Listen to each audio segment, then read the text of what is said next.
नमस्कार। Shivam online classes में आपका स्वागत है। मैं रंजीत कुमार आपका स्वागत करता हूं। समय तथा दूरी का आज यह चौथा क्लास है और जो लोग इस वीडियो को पहली बार देख रहे हों उनसे मेरा आग्रह कि इससे पहले हमने 3 क्लास डाल दिया है, आप एक बार उसको ज़रूर देख लेंगे और अगर आप इससे पहले वाले क्लास को देख लेंगे तो मुझे जैसा लगता है कि आपके समझ में सारा चीज़ आ जाएगा। और मैं आपसे रिक्वेस्ट करता हूं कि आपके समझ में आए और ना आए फिर भी आप कमेंट बॉक्स में जरूर लिखें। अगर समझ में आता है तो लिखिएगा समझ गया, अगर समझ में नहीं आता तो ये भी लिखिएगा कि नहीं समझ में आ रहा है। तो मैं क्या करूँगा कि अपने ना उसको पैटर्न को चेंज कर दूँगा। और एक सवाल मैंने लिखा है, ये इसलिए मैंने लिखा है कि इस टाइप का एक थोड़ा सा सवाल का झलक मैंने दे दिया हुआ है इससे पहले वाले वीडियो में, और आप देखेंगे कि आप कोशिश करें, जो लोग इसको देख चुके हैं ऐसे सवालों को, उनसे आग्रह कि आप एक बार वीडियो पॉज कर दें और इस सवाल को एक बार बना लें। जैसे मैं अभी क्वेश्चन पढ़ूंगा, साइड हो गया, स्क्रीनशॉट ले लें और बना भी लें और मेरे साथ बनाते हैं। जब आप अपना बना लेंगे और मैं भी पीछे से उस वीडियो को चालू कर देंगे और देखेंगे आपका आंसर मिलता है तो समझ जाएंगे, आप अपने आप को भांप लेंगे कि आपने कितना समझा है। तो अब सवाल पे आते हैं। देखिए क्या लिखा हुआ है कि एक हवाई जहाज ने अपनी नियत समय से 30 मिनट बाद उड़ान भरी तथा 1500 किलोमीटर दूरी पर स्थित अपने गंतव्य स्थान पर पहुंचने के लिए इसे अपनी नियमित चाल में 250 किलोमीटर प्रति घंटा की वृद्धि करनी पड़ी। इसकी नियमित चाल कितनी है? अच्छा सा सवाल है और जैसा मैंने कहा सही देख लीजिए। अब क्या कह रहा है तो देखिए, अभी इस वीडियो में अपने लोग पढ़ चुके थे कि ऐसे सवालों को ज़्यादातर XY मान के बनाना पड़ता है, अन्यथा क्या करते हैं कि हम लोग ऑप्शन पे भी बना लेते हैं। हल्का चर्चा हमने अभी भी कह दिया। कह क्या रहा है गौर से देखिए, यानी दूरी इसमें 1500 किलोमीटर आपको जाना है, 1500 किलोमीटर आपको दूरी तय करना है। और क्या कर रहा है कि आप ना जब चले तो अपने नियत समय से, जब ये जहाज़ चली ना, मान के चलो कि जैसे 10 बजे इसको चलना था लेकिन अब लेट हो गई, तो कितने देर लेट हो गई भाई? तो 30 मिनट यानी आधा घंटा लेट खुली और 1500 किलोमीटर इसको दूरी तय करना था। 10 बजे अगर इसको चलना था और क्या था कि चलने में 10-30 मिनट लेट कर दी। अब इसको प्रेशर मिल रहा है कि नहीं, आपको टाइम पे ही पहुंचना पड़ेगा। अब टाइम पे ही अगर इसको पहुंचना पड़ेगा तो क्या करना पड़ेगा? स्वाभाविक बात है, क्या करना पड़ेगा? चाल में वृद्धि करना पड़ेगा। बिल्कुल सही। तो देखिए यहाँ पे कह रहा है कि 250 किलोमीटर की वृद्धि करनी पड़ी, तो उससे क्या होगा कि अपने समय पे वो पहुँच जाएगी।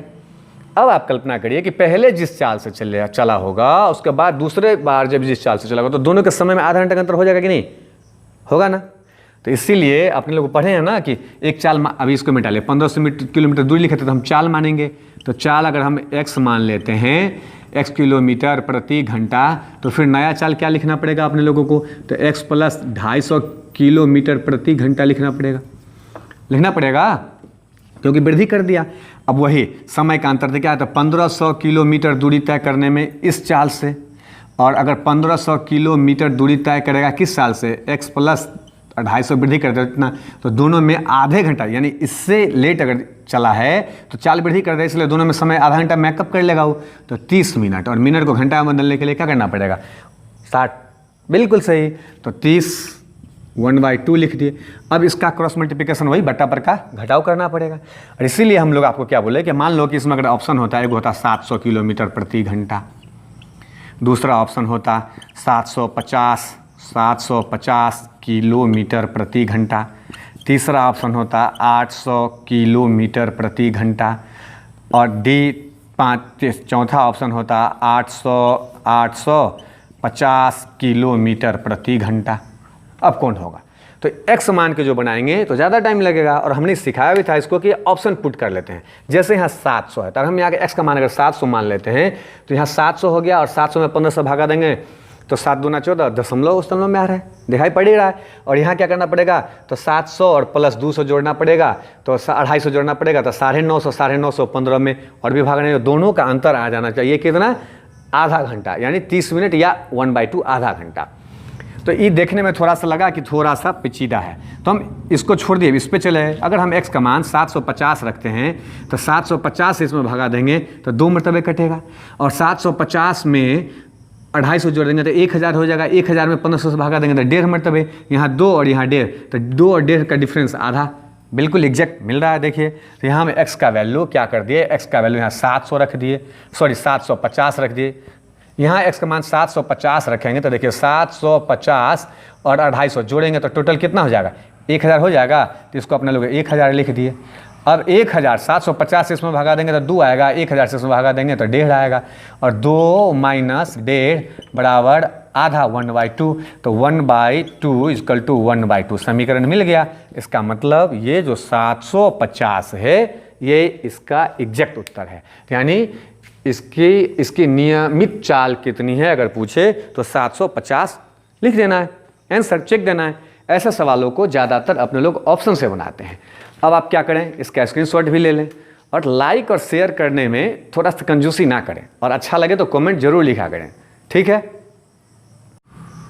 अब देखिए एक सवाल आ गया कि 2 रेलगाड़ियाँ एक ही समय में क्रमशः अलीगढ़ तथा दिल्ली से एक दूसरे की ओर 16 किलोमीटर प्रति घंटा तथा 21 किलोमीटर प्रति घंटा की चाल से चली। जब वे मिलती हैं तो पता चला कि एक रेलगाड़ी ने दूसरी से 60 किलोमीटर अधिक दूरी तय की है। दोनों स्टेशनों के बीच की दूरी कितनी है? आप इस सवाल का स्क्रीनशॉट ले लिए होंगे, नहीं तो ले लें। और हम अभी देखिए आपके अब शुरू होते हैं।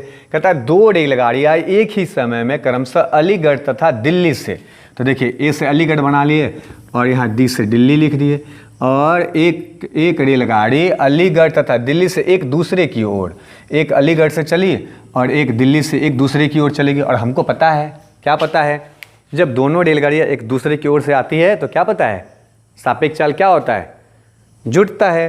तो ठीक है, इतना पता ही है।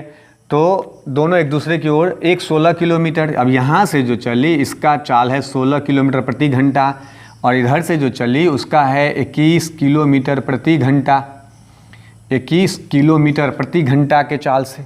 ठीक है, जब वो मिलती है, कहीं ना कहीं तो मिली होगी ना भाई, मान के चलो यहाँ मिल गई, ए और डी है तो मान के चलो सी बिंदु पे मिल गई।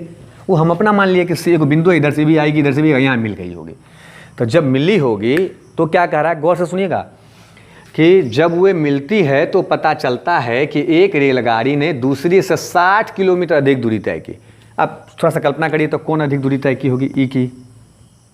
स्वाभाविक बात है, जिसका चाल ज़्यादा है, ये तो कॉमन सेंस यूज़ करने की बात है, जिसका चाल ज़्यादा है वही ज़्यादा दूरी तय करेगी। तो अब ये जो है ये इससे ज़्यादा दूरी तय कर ली होगी, कितना भाई, तो 60। अब हम लोग क्या करने लगते हैं, इसको लिख रहे हैं ई एक्स दूरी तय की, एक्स प्लस 60 दूरी तय की, दोनों मिलकर एक्स एक्स 2x वगैरह वगैरह, ये सब काम करेंगे तो फिर लंबा हो जाएगा डिस्क्रिप्टिव। अब भेजा लगाइए, देखिए गौर से, ई जो है इससे 60 किलोमीटर दूरी तय क्योंकि कन्फर्म, इसमें किसी को दिक्कत नहीं है, बिल्कुल नहीं दिक्कत है। तो पर घंटा ई 1 घंटा में कितना चल रही है भाई, 16 किलोमीटर, और ये 1 घंटा में कितना चल रही है, 21 किलोमीटर। तो 1 घंटा में ई रेलगाड़ी, दिल्ली से चलने वाली रेलगाड़ी अलीगढ़ से चलने वाली रेलगाड़ी से कितना दूरी तय करेगी, मात्र 1 घंटा का पहले निकाल लें आप। तो इसका चाल है 16 और इसका चाल है 21, तो 1 घंटा में ये 5 किलोमीटर दूरी अधिक तय कर लेगी, कोई दिक्कत है नहीं ना। और कितना अधिक दूरी तय करना है, देखिए 60 किलोमीटर, यहाँ है 60 किलोमीटर, अंडरलाइन कर दिया मैंने, 60 किलोमीटर। तो 1 घंटा में अगर 5 किलोमीटर, तो 60 किलोमीटर में क्या घंटा, बोलिए 12 पंचे 60 घंटा, बस हो गया 12 आवर हो गया। जब 12 घंटा ये भी गाड़ी चलेगी और 12 घंटा ये भी गाड़ी चलेगी, तो स्वाभाविक बात है इससे ही 12 पंचे 60, इससे 5 घंटा का अंतर है, तो 60 किलोमीटर अधिक दूरी तय कर लेगी ना, एकदम सही। तो इसका मतलब 12 घंटा ये भी चलेगी और 12 घंटा ये भी चलेगी, और दोनों स्टेशन के बीच का दूरी हमको पूछ रहा है, तो इसको 12 से गुना कर देंगे, इसको 12 से गुना कर दो, दोनों को जोड़ सकते हैं, आराम से कर सकते हैं। अन्यथा क्या करेंगे, दोनों एक दूसरे के सामने सारी तो जो पढ़ते हैं सापेक्ष चाल निकाल लेंगे। तो सापेक्ष चाल होता है सापेक्ष, और यहाँ पर हम चाल लिख देते हैं, तो सापेक्ष चाल हो गया 16 और प्लस 21, 16 और प्लस 21 बराबर कितना, 6 1 7 2 1 37, 16 और प्लस 21 गलती हो गया, सॉरी 37 किलोमीटर। और क्या घंटा चलना है, 12, इसलिए 12 से गुना कर देंगे, 12 किलोमीटर, 12 सत्ते 84 के 4, 12 का आप यही गुना बोले हैं, एक बीच में देने वाले भी हैं। 12 का पढ़ा हमको याद है, तो 12 सत्ते 84 का 4 लिख दिया, हाथ 8 ले लिए, अब 12 × 36 8 44, 444 किलोमीटर हो गया इसका आंसर, कि इस दोनों के बीच में क्या हो जाएगा, 444 किलोमीटर का अंतर हो जाएगा। शायद आपके समझ में आ गया होगा। आपके समझ में आ जाए तो इसका स्क्रीनशॉट भी ले लें, और मैंने जो कहा है आपसे कि कमेंट बॉक्स में जाके कमेंट जरूर लिखें। अब देखिए एक सवाल है, अच्छा सा सवाल है, और ये हिंस उस हिंस पे बन जाएगा। इससे पिछले वाले वीडियो चाहे इससे पिछले वाले जो आपने जो कंटिन्यू जो इस वीडियो को देख रहे हैं वो अच्छा से उसको बना सकते हैं। तो ऐसे लोग जो इस पिछले वाले वीडियो को देख लिए हैं, जब तक मैं सवाल को पढ़ रहा हूँ आप स्क्रीनशॉट ले लें और बनाते भी रहें, बन भी जाएगा। देखिए कहता है, एक चोर एक कार चोरी करके 1:30 बजे दोपहर बाद 60 किलोमीटर प्रति घंटा की दर से कार चलाकर भागा। 2 बजे चोरी का पता चलने पर दूसरी कार से 75 किलोमीटर प्रति घंटा की चाल से कार के मालिक द्वारा उसका पीछा किया गया। वह चोर को कितने बजे पकड़ सकेगा? अब इसमें कितने बजे पकड़ सकेगा पूछ रहा है, कभी कभी कितने दूरी पर पकड़ सकेगा पूछ सकता है। तो हम ऐसे सवालों को बता चुके हैं। और आपके मन में जब कभी कभी बात आए कि जैसे आप कोई परीक्षा देते हैं उसमें मैथ, जीके, रीजनिंग क्यों पूछ रहा है, तो रीजनिंग का काम यही पड़ता है। जैसे कि मान के चलो एक बात, ये बिंदु है, यहाँ से चोर आया, चोरी करके इधर की ओर भाग गया, आपका सामान लेके भाग गया, आपको पता चला आधे घंटे के बाद, जैसे यहाँ आधे घंटे के बाद, और आप भी उसका पीछा करने के लिए अब इधर चलने लगे। कभी चोर पकड़ पाएंगे आप जिंदगी में? कभी नहीं ना। इसीलिए रीजनिंग का काम पड़ता है। पुलिस लोगों को, आप लोगों को और लोगों को क्यों रीजनिंग पढ़ाया जाता है कि चोर जो यहाँ से भागता है तो कोई ना कोई क्लू छोड़ के जाता है, जो रीजनिंग के माध्यम से पता चल जाता है। तो इसलिए रीजनिंग में क्या होता है कि सामने वाला अपना क्लू छोड़े रहता है, उसको देख के आपको उसका आंसर खोजना होता है। बस इतना ही बात तो है रीजनिंग में। अब जैसे तो इसलिए जिधर चोर भागा उधर ही भागना, अभी कॉमन सेंस यूज करना है। तो देखिए अब क्या कहता है कि एक चोर एक कार को चोरी करके 1:30 बजे दोपहर 60 किलोमीटर प्रति घंटा से भागा।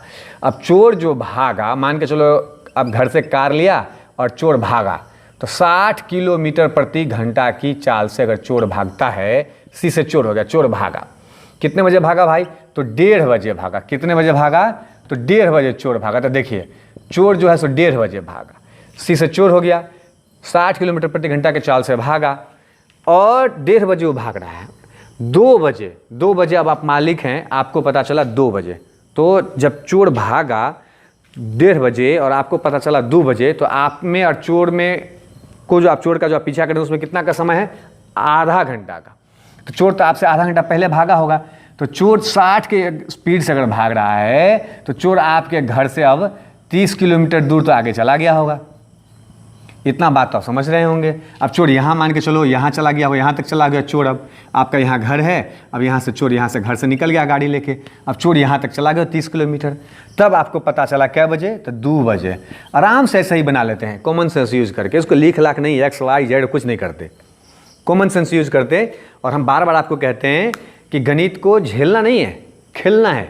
जितना खेलेंगे गणित से उतना मज़ा आएगा।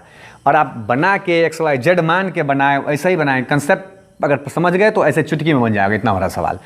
तो अब आप क्या कहते हैं, 2 बजे आपको पता चला और आप क्या कर रहे हैं, तो 75 किलोमीटर प्रति घंटा की चाल से उसका पीछा कर रहे हैं। तो चोर तो भाई आपसे पहले भाग चुका है। चोर भागा था कितना से? तो 60 से। आप कितना से उसका पीछा कर रहे हैं? 75 से। तो जब दोनों एक ही, आप भी उधर ही भाग रहे हैं, तो जब दोनों एक ही दिशा में चलते हैं तो चाल क्या होता है? घट जाता है। सापेक्ष चाल घटता है ना। एक सामने आगे तो जोड़ देते हैं, और जब एक ही दिशा में चलता है तो क्या करते हैं? घटा देते हैं। तो कर दिए अब तो 60। अब आप चलेंगे 15 किलोमीटर प्रति घंटा की चाल से, 15 किलोमीटर प्रति घंटा के चाल से। और आप अभी यहाँ आप चलेंगे, चोर यहाँ खड़ा है, आपके और बीच में, चोर के बीच में, आपके और चोर के बीच में 30 किलोमीटर की दूरी है। और आप सापेक्ष चाल आपका निकल गया 15 निकल गया। तो अब 15 निकल गया तो 30 किलोमीटर की दूरी तय करने में आपको कितना समय लगेगा? तो आप 15 किलोमीटर प्रति घंटा के चाल से चलते हैं, 1 घंटा में 15 किलोमीटर जाते हैं। 15 कहाँ से है किसी आदमी को कोई दिक्कत? आपका चाल हो गया 75, चोर का चाल हो गया 60, और एक ही दिशा में भागते हैं जो चाल घट जाता है, इसलिए 75 में से 60 घट गया, 15 आ गया। कोई दिक्कत? चोर हमसे आधा घंटा पहले भागा था, चोर का चाल था 60 किलोमीटर प्रति घंटा, इसलिए आधा घंटा में चोर ने दूरी तय कर लिया 30 किलोमीटर। अब उसी को पकड़ने में हमको जो लगेगा तो 15 के स्पीड से हम उसको पकड़ रहे हैं। स्पीड तो मेरा 75 है, लेकिन चोर का भी तो स्पीड 60 है। तो ये अब चोर जो भाग रहा है, तो चोर 1 घंटा में 60 भागेगा, हम 75 भागेंगे, तो चोर से 1 घंटा में कितना ज़्यादा भागे? 15। तो वही 15। तो चोर हमसे कितना दूर पे खड़ा है? तो 30। तो इसलिए 30 किलोमीटर चलने में हमको 15 के चाल से कितना समय लगा? 2 घंटा। हम 2 बजे चले थे, इसलिए हम इसको 4 बजे पकड़ लेंगे। कोई दिक्कत? लगेगा ना। 30/15 काट दिए बराबर 2 घंटा। तो 2 बजे हम चले थे और 2 घंटे के बाद पकड़ लेंगे 4 बजे। पकड़ लेंगे। तो कहता है चोर कितने बजे पकड़ लेंगे, तो पकड़ लिया। अब आपको लगे कि अच्छा चोर के हिसाब से चोर तो चला था भाई 1:30 बजे, तो उसमें 2 नहीं जोड़ेंगे क्योंकि वो तो हमसे आधा घंटा पहले भी चला था ना, वो चला था कि नहीं चला था, तो इसलिए उसमें 2.5 जोड़ना पड़ेगा, तो इसलिए 1:30 में 2.5 जोड़ेंगे, फिर भी 4 आएगा। और इसका आप स्क्रीनशॉट ले लें। अगर आपके समझ में आ गया हो तो आप कमेंट बॉक्स में कमेंट जरूर लिखें, और अच्छा से लिखें, और शेयर भी करें, लाइक भी करें। थोड़ा उसमें यार कंजूसी ना क्या करें आप लोग शेयर और लाइक में। अब देखिए एक सवाल आ गया, अच्छा है और छोटा भी है और आराम से बना भी सकते हैं। देखिए आप क्या कहता है, एक व्यक्ति ने अपनी कुल यात्रा का 3/5 भाग रेल द्वारा, 7/20 भाग बस द्वारा तथा शेष 6.5 किलोमीटर पैदल तय किया। उसकी कुल यात्रा की दूरी कितनी है? यानी कुछ रेल के द्वारा जाता है, कुछ भाग जाता है बस के द्वारा, और कुछ जो है सो पैदल चलता है। तो पैदल में शेष भाग वाग नहीं है, पैदल में भाग नहीं है, पैदल में क्या है, कितना दूरी तय करता है 100 दिया हुआ है ना।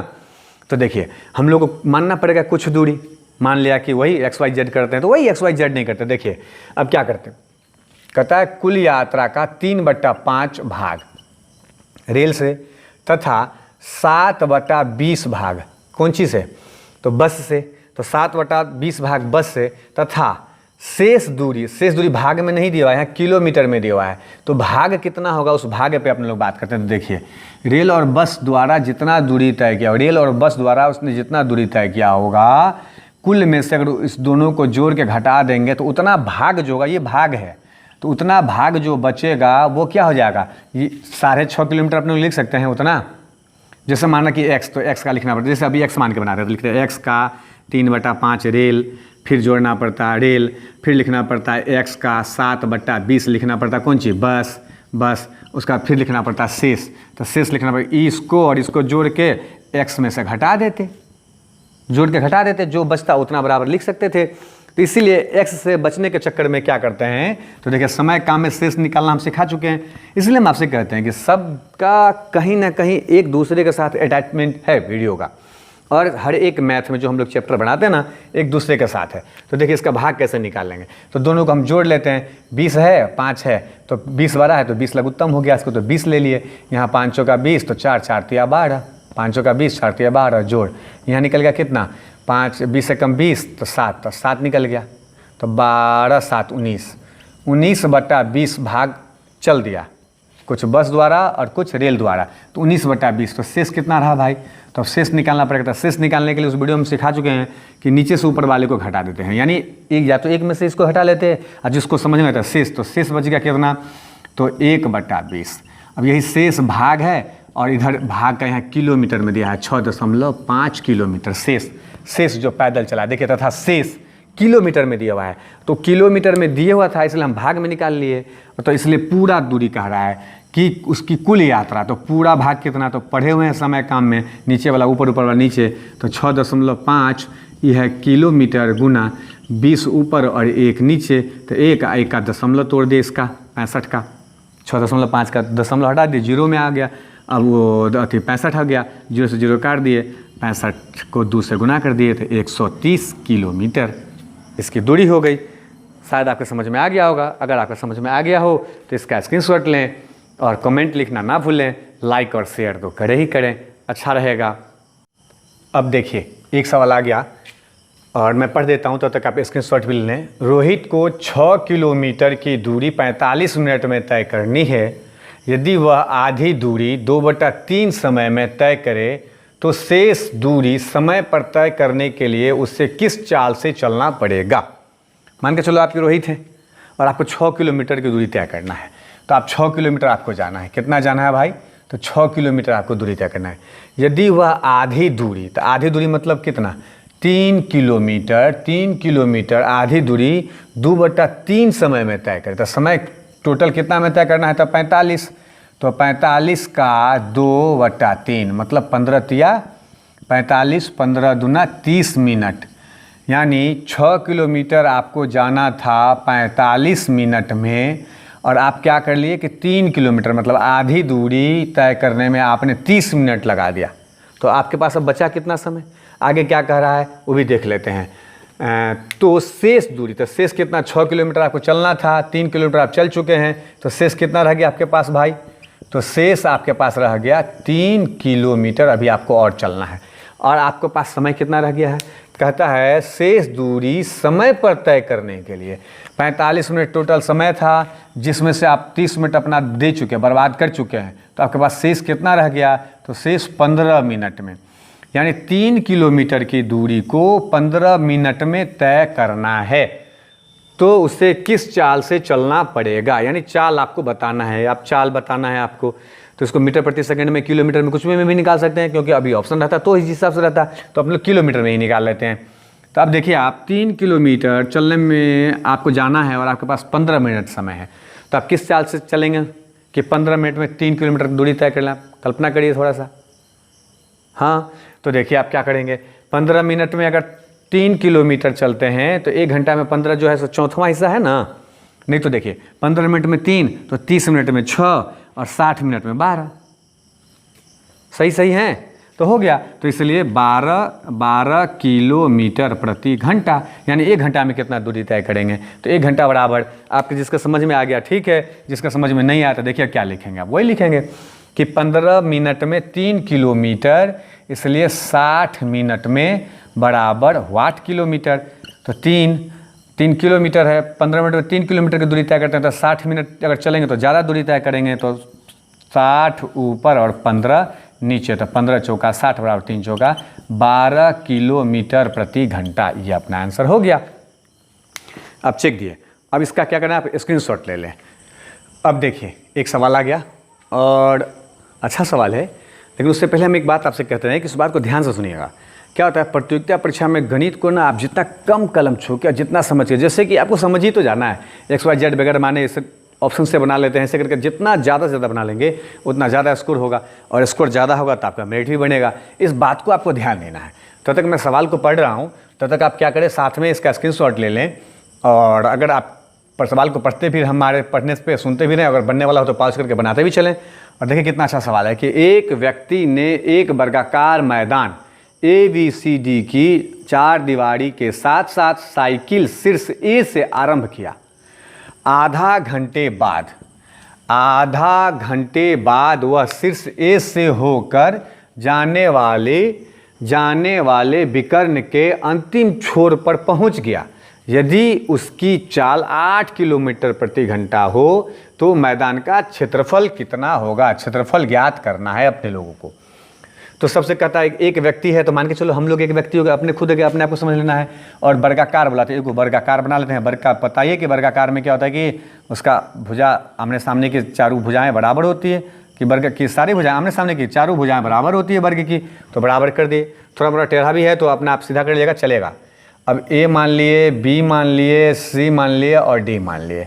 अब कहता है कि एक व्यक्ति बना लिए 4 दीवारी के साथ साथ साइकिल शीर्ष A से आरंभ किया, और आधा घंटे बाद शीर्ष A, यहाँ से अब साइकिल 4 दीवारी से आरंभ, तो यहाँ से शुरू करेगा, या तो इधर से ऐसे जाएगा ऐसे आएगा, या इधर से शुरू किया तो ऐसे जाएगा ऐसे जाएगा, किधर भी जा सकता है, वो व्यक्ति के ऊपर डिपेंड करता है। लेकिन आएगा कहाँ भाई? तो आधे घंटे के बाद शीर्ष A से होकर जाने वाले विकर्ण के अंतिम छोर पर।